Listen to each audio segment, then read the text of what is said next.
The National Center on Addiction and Substance Abuse at Columbia University tells us that children say that parental disapproval of underage drinking is the key reason they've chosen not to drink.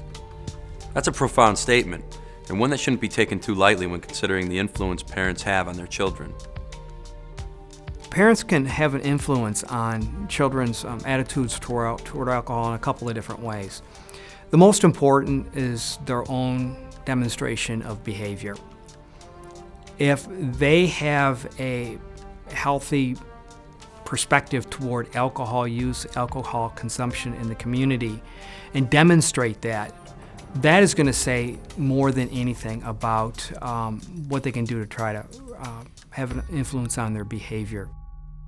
First of all, in my background, it's important to know that I had and I have learning difficulties. I am ADHD and I'm dyslexic.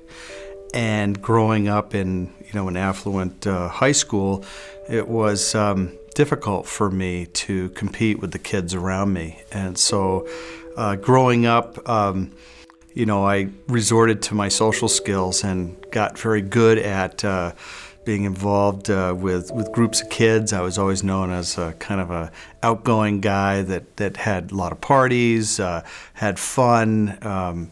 Drinking provided, social access, helped me to laugh.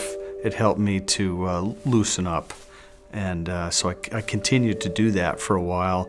And then later on in life, obviously, I began to understand the downfalls to why I had to stop drinking. I could see that as I was growing up and parenting, and as I brought my kids along, I came to the conclusion that at a point in time, I really had to set a standard. I had to be the kind of father that my kids would look up to and appreciate. Each parent needs to speak early and often with their child, beginning with simple conversations about their child's daily activities, their friends, and interests. The more comfortable and open that parent-child relationship becomes, the easier it will be to have conversations about serious subjects when they come up. Communication and relationships with family members is critical in shaping attitudes towards alcohol. Again, a lot of it comes back to what are the kids actually observing? Are they observing family members drinking, becoming intoxicated? Do they observe behavioral consequences from the consumption of alcohol? In almost every family, there are explicit rules and there are unspoken rules.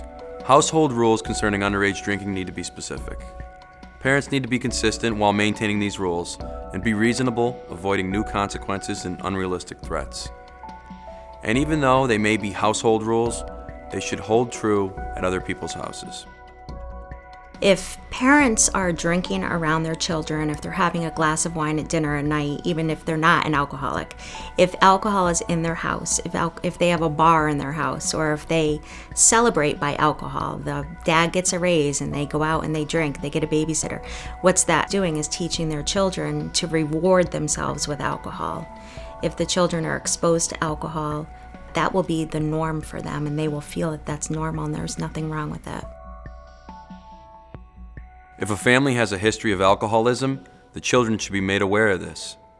It should be made clear that some people are simply unable to drink alcohol without drinking to excess, and that alcoholism is a progressive disease, which is a combination of a physical addiction and a mental obsession with drinking. The likelihood of abuse of alcohol in someone who has a family history of alcoholism is very high. What I describe to patients is you're rolling loaded dice, in that your probability of developing a problem is quite high if you decide to consume alcohol. The onset may be delayed. It may be delayed by years or perhaps 10 years or so, or it could be very, very quick. But it's risky behavior to begin having alcohol consumption when you've got a strong family history of alcoholism.